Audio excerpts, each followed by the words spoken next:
자, 이제 9장에 저희가 비즈니스 계층에 대해서 이제 얘기를 하고 있고요. 비즈니스 계층은 이제 다른 사람들한테 어떤 서비스를 제공하는 것을 비즈니스라고 얘기를 하고요. 그래서 이제 서비스 계층을 만드는 것을 이제 비즈니스 계층에 대한 설정이다 이렇게 얘기를 하고 있어요. 그래서 199페이지 비즈니스 계층 설정 이렇게 되어 있으시면서 이제 그런 걸 하시려면 서비스에 해당되는 것을 만들어야 한다라는 건데요. 어디다 만드시냐면 SRC 메인의 자바 SRC 메인의 자바 밑에다가 이제 만들어야 된다는 거죠. 그래서 ORG 제락에 뭐 아무데나 오른쪽 마우스만 누르시고요. 뉴 해주세요. 그리고 이제 클래스를 만드는 게 아니라 이번엔 인터페이스를 만듭니다. 인터페이스를 만들고 인터페이스 만든 것을 확장시켜서 얘를 상속받은 놈을 만들어서 사용을 해요. 그래서 상속받은 놈을 IMPL이라고 얘기를 하고요. 그 임프리먼트 약자입니다. ORG 전 제락에 지금은 이제 서비스를 작성하고 있으니까 서비스라고 패키지 주시고요. 패키지가 모듈 단위로 안 가고 이제 여기 서비스를 통째로 집어넣겠다. 보드 서비스도 여기다 집어넣고 Q&A 서비스도 여기다 집어넣고 서비스랑 서비스는 여기다 다 집어넣겠다 이런 뜻이에요. 아시죠?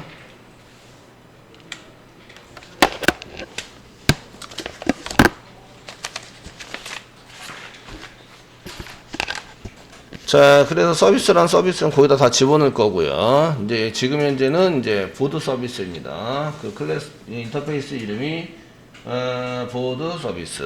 그래서 보드 서비스 인터페이스를 만든다. 보드 서비스를 만드시고요. 이제 넣으세요. 만들어 주시고요. 그 보드 서비스를 전부 다 만들고 나면 인터페이스를 잘 만들고 나면 얘를 상속받는 놈이 필요하겠죠. 그 인터페이스만 가지고 데이터 처리를 못하니까 이제 얘를 상속받아서 만든 클래스를 만드셔야 돼요. 그를 이제 임프리먼트 했다. 라고 임프리먼트 그 다음에 보드 서비스 이렇게 클래스 뒤에다 쓰셔야 되죠. 그래서 IMPL이라고 써주세요 라고 전자정보 프레임워크 우리나라에서 프로젝트를 진행하고 있는 것에 이제 전자정보 프레임워크라는 게 있는데 그렇게 하도록 권장하고 있어요. 아시겠죠? 그래서 대부분의 이런 전자정보 프로젝트를 하시는 분들은 전부 다 그 인터페이스를 상속받는 거는 클래스에다가 그 맨 뒤에다가 IMPL이라고 붙입니다. 아시겠죠? 그래서 이 책도 그렇게 붙인 거예요. 자, 서비스 쪽에 해당되는 것을 이제 만드셔야 되겠죠? 그래서 맨 처음에는 뭐 저희가 그 리스트 이렇게 만들었는데 여기서는 그 보니까 순서는 상관이 없도록 이제 만들었고요. 그 맨 처음에 퍼블릭 썼고요. 퍼블릭 사용하셨고 리턴 타입은 보이드네요. 보이드라고 썼는데 보통의 경우는 인설트에 해당되는 것은 전부 다 인티저로 만들어 주시는 게 좋습니다. 근데 이제 여기서는 보이드라고 썼는데 저희는 이제 여기 int라고 써서 이제 리턴을 받는 걸로 이렇게 처리를 하도록 하겠습니다. 그 다음에는 이제 레지스터라고 써져 있고요. 보드 부여라고 써놨습니다. 보드 부여 컨트롤 스페이스바 눌러주세요. 그리고 이제 뒤에다가는 보드라고 썼네요. 보드 썼고 세미콜론 찍었습니다. 그 스프링에서는요 실제적으로 뚫어 시키지 않더라도 얘가 이제 올라가서 이제 전체적으로 하는 이셉션이 잡을 수 있도록 처리할 수 있어요. 그래서 이 교재는 이제 뚫어즈를 시키지 않고 있습니다. 이해되시죠?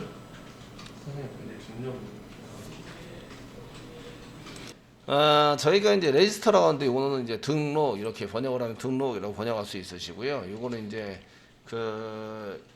요 자체로 볼 때는 우리는 이제 그냥 write라고 해서 이제 write 메소드를 이제 썼습니다. 이렇게. 그래서 통일해가지고 전부 다 write라고 써서 이제 사용을 하고 있었는데 여기서는 보니까 register라고 쓰고 있네요. 아시겠죠?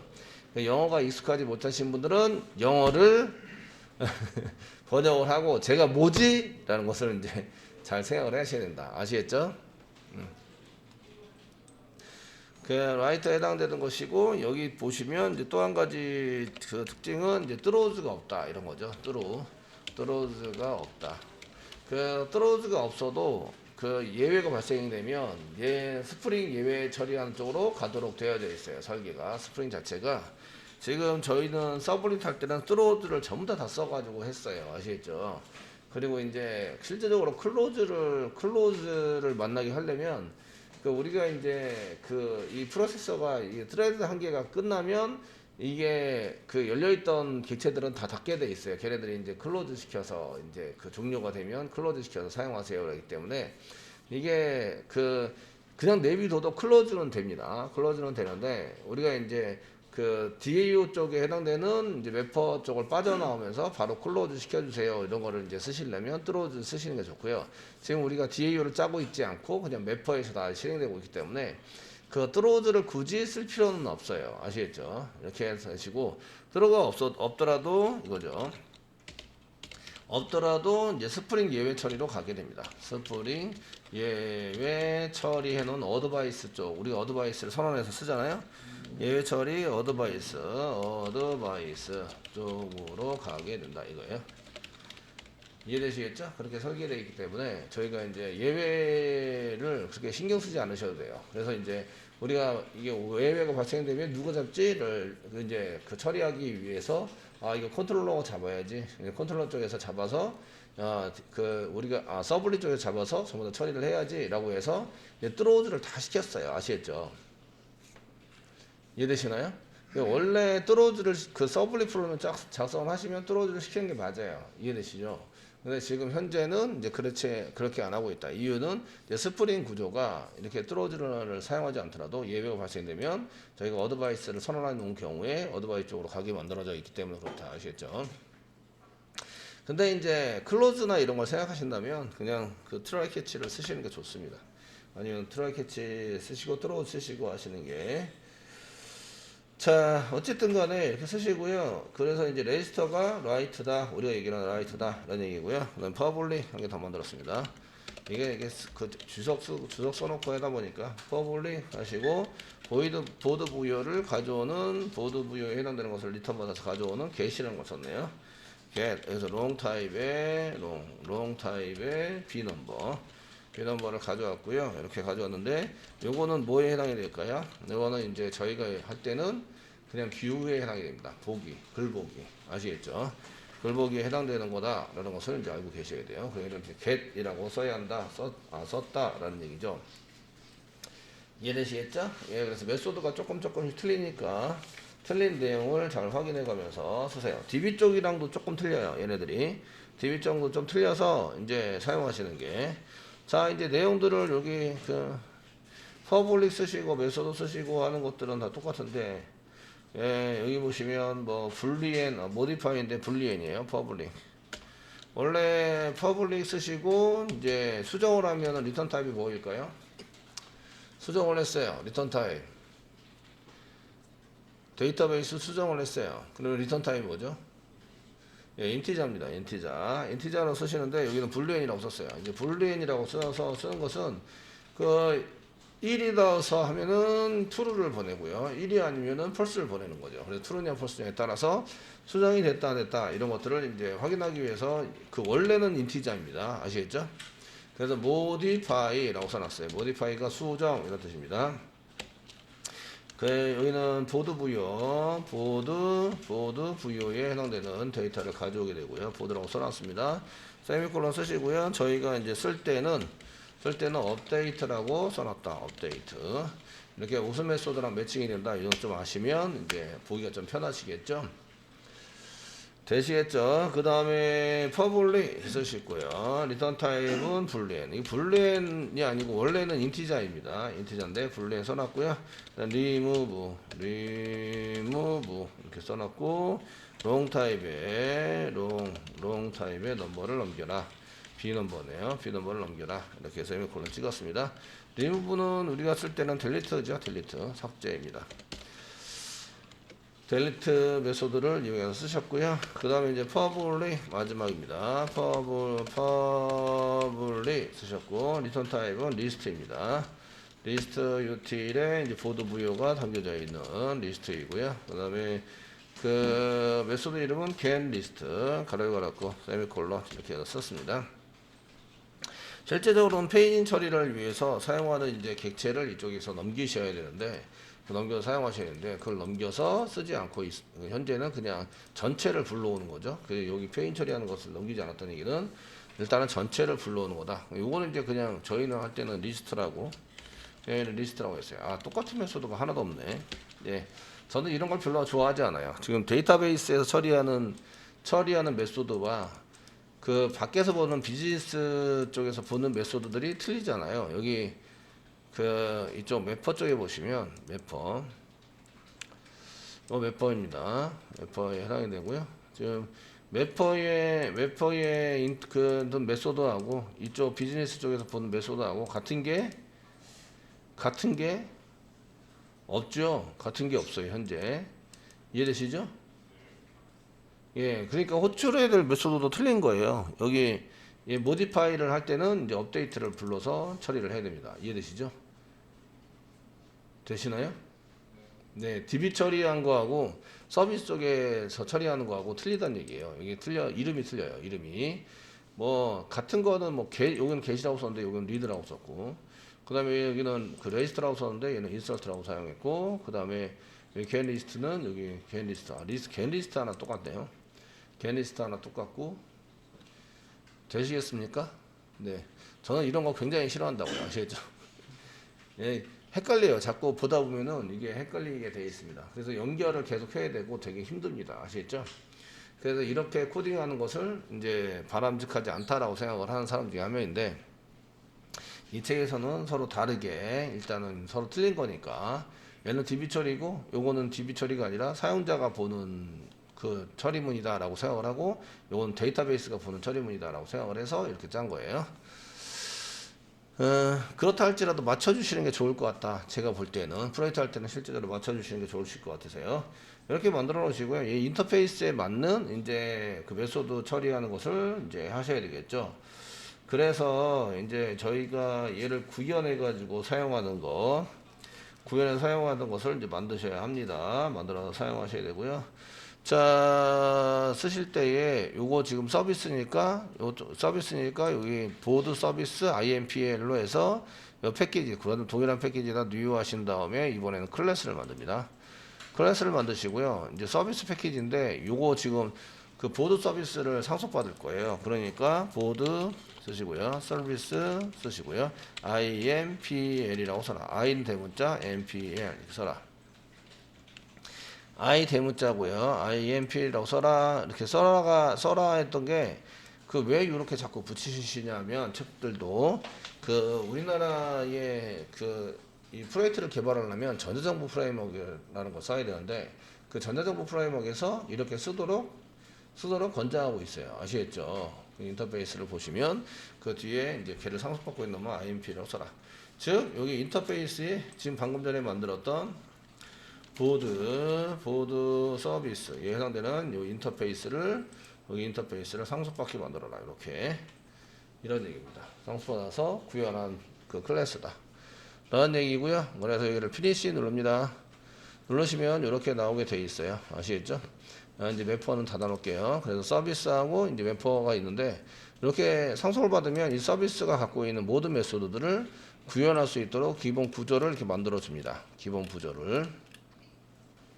되시겠죠? 예, 서비스는 뭘 사용해야 되죠? 데이터베이스 처리를 해서 사용을 하셔야 돼요. DB에 해당되는 매퍼를 가져와야 됩니다. 그래서 저희가 보드 매퍼 프라이빗으로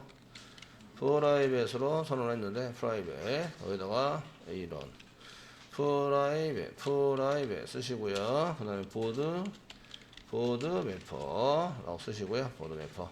그 다음에 여기를 매퍼라고 써라. 매퍼 세미콜론 찍었습니다. 됐습니까?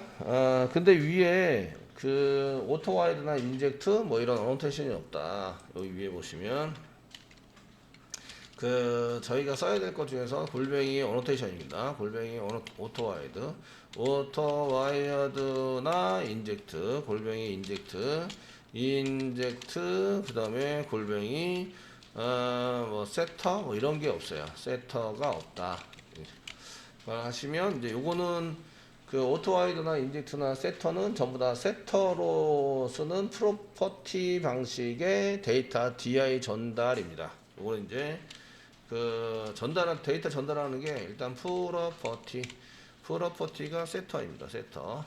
세터를 만들고, 이 세터 메소드에다가 그 데이터를 전달하는 방식이죠. 프로퍼티의 데이터 전달 방식에 해당이 됩니다. 그런데 전달할 수 있는 방식이 또 한 가지가 있어요. 뭐였죠? 생성자를 이용하는 방식입니다. 생성자를 이용하는 방식. 이해되시나요? 이해되시죠? 얘가 써야 될 게 많거나 이러시면 생성자를 이용해서 전달을 한 다음에 처리할 수 있는데 이 교재에서는 생성자를 이용하는 DI 적용을 시켰습니다. 그게 어떻게 할 수 있냐면 클래스에 보시면 생성자라는 건 클래스에 해당이 되시잖아요. 클래스에 보시면 여기에 서비스 해야 됩니다. 서비스 생성을 하려면 서비스 하셔야 되겠죠. 서비스 하셔야 됩니다. 그리고 골뱅이 로그4j 로고 찍어야 되니까 로그4j 해야 됩니다. 그 서비스와 로그4j는 순서가 바뀌어 있어요. 현재는. 근데 이제 교재에 200페이지입니다. 200페이지. 밖에 있으시고요. 그 다음에 여기 골뱅이 보시면 all 이렇게 써 있습니다. all 써 있고 컨트롤 스페이스바 누르면 all arguments constraint라는 게 있습니다. all이니까 모든 아규먼트는 이렇게 이렇게 이제 프라이빗으로 써져 있는 변수를 의미합니다. 변수 이해되시죠? 얘를 파라미터로 받아가지고 컨스트럭터니까 생성자로 받아가지고 쓰겠다 이런 얘기예요. 그러니까 생성자에서 받아서 집어넣는 이런 구조를 만들어라 이런 어노테이션에 해당이 됩니다. 이해되시나요? 되시겠죠? 그래서 여기 요거를 생략한 거죠. 이건 지금 프로퍼티 방식에 의해서 데이터 전달을 하는 방식을 쓴 거고요. 요거는 뭐란 거죠? 이거는 생성자를 이용한 데이터 전달 방식을 쓴 거고, 요것도 마찬가지로 자동 DI에 해당이 되는 거죠. 자동 DI를 적용시킨 거다. 아시겠죠? 그래서 프라이빗으로 쓰는 변수에다가 생성자를 통해서 이렇게 들어가도록 만들어 놓은 거죠. 이해되시겠죠? 되셨나요? 그래서 데이터 전달하는 방식이 두 가지가 있어요. 세터를 이용하는 방식과 생성자를 이용하는 방식. 아시겠죠? 지금 어떤 걸 이용했다고요? 생성자를 이용했다 이런 얘기죠. 이해되시죠? 근데 저희가 요 안에서만 써요. 요 안에서 쓴다고 프라이빗 변수라게 선언해서 이 안에서 쓰려고 돌리면 여기 이제 이런 게 붙여놓으면 얘네들도 전부 다 집어넣어 버립니다. 아시겠죠? 그리고 이제 값이 없다고 이제 충돌이 일어나는 경우도 있어서 요거 쓸 때는 이제 프라이빗에서 요 안에서만 쓰는 값일 때 변경이 안 된다면, 변경을 하지 말아야 된다면 파이널 변수로 반드시 선언해 주시면 파이널 변수로 선언하고 값을 세팅해서 쓰시면 됩니다. 쓰시면 되는데 이렇게 무조건 프라이빗 변수로 선언하면 전부 다 어떻게 한다고요? 생성자를 통해서 다 값을 집어넣으려고 한다고요. 아시겠죠? 이해되시죠? 값을 집어넣으려고 한다. 이때 얘를 생성하면서 이 매퍼의 값에 해당되는 것을 집어넣어 주지 않으면 오류가 날 수도 있다. 이런 얘기예요. 이해되시죠? 그래서 이거 프라이빗으로 선언했으니까 이거 이제 클래스 안에서만 쓰는 거야. 그래서 프라이빗 변수를 선언하고 클래스 안에서만 쓰는 변수로 한 개 선언해서 쓰게 된다면 이제 여기 전역 변수인데요. 클래스 바로 밑에다가 선언해서 쓰게 된다면 얘가 생성자를 만들어 버리는 거죠. 모든 아규먼트에 대해서 all 아규먼트에 대해서 이제 생성자를 만들어 버리기 때문에 걔가 전달이 안 된다면 오류가 날 수도 있다. 이런 얘기입니다. 이해되시나요? 네. 그렇게 해서 이제 자동 생성되는 것을 꼭 이렇게 위에 오토와이어드 인젝트 세터만 쓸 수 있는 게 아니라 그 all arguments constructor 생성자를 이용해서 저희가 이제 이거를 이제 쓰자, 이것도 가능하다 이런 얘기예요. 그래서 이렇게 만들어서 사용을 하시면 되겠고요. 여기다 골뱅이 쓰시고 이제 이렇게 컨트롤 스페이스바 누르시면 그거 말고도 이제 그 몇 가지 있죠. 그래서 이제 이렇게 어트리뷰트 등등등 이렇게 써 있으니까 어노테이션이 엄청 많습니다. 이게 되게. 그러니까 우리가 스프링을 배우면서 다 배우는 게 아니라 이제 조금만 배우는 거죠. 조금 배워가지고 사용하시는 거예요. 여기 보면 프로퍼티 소스라는 것도 있고 프로퍼티 소스 이런 것도 있습니다. 그래서 이 프로퍼티에 해당되는 것을 이제 집어넣어서 사용하는 것도 있고요. 그래서 이런 부분들이 이제 많이 존재하기 때문에 요게 지금 들어간 이유 골뱅이 all arguments constructor를 쓴 이유에 대해서 이에 대해서 설명했겠죠? 예, 설명했는데 201페이지 중간 소스 바로 위에 오토와이드 같이 직접 그 변수 위에다가 선언할 수 있는데 이렇게 오토와이드 섹터를 이용하지 않고 이제 위에다가 이렇게 all argument constructor를 이용할 수 있다. 이런 거 선언해 놨어요. 처리할 수도 있습니다. 라고 되어 있죠. 처리할 수도 있습니다. 그런데 이제 여기서부터는 이제 스프링 4나 3부터는 이제 all argument constructor를 이용해서 모든 파라미터에 전부 다 쓸 수도 있습니다. 라는 거예요. 근데 이제 만약에 내부에서 프라이빗 변수를 써가지고 이렇게 선언해서 쓰겠다라고 한다면 이제 변수 위에다가 이제 오토와이드나 인젝트나 세터를 사용하시는 게 좋고요. 그냥 이제 전부 다 집어넣을 것 같으면 여기 올 아규먼트 컨스트레이터를 쓰시는 게 좋으세요. 이해되시죠? 자, 요런 일장일단이 있으니까 요거 이제 참고를 해서 보셔야 되고요. 아, 이게 자동 DI를 어디서 선언했지? 이런 게 이제 안 보이시면 안 됩니다. 아, 저기 올 아규먼트 썼구나. 그래서 이제 자동으로 DI가 적용되고 있구나. 라는 것을 아시면 되십니다. 되시겠고요. 자, 그래서 저희는 이제 일단은 교재에 나와 있는 소스대로 이렇게 해서 설정을 했습니다. 설정해서 코드는 지금 이제 그 구현과 테스트는 이제 203페이지 넘어가면 있고요. 그 202페이지 보시면 루트 컨텐츠 XML이 있습니다. 루트 컨텐츠 XML을 설정을 하자. 이렇게 나와 있습니다.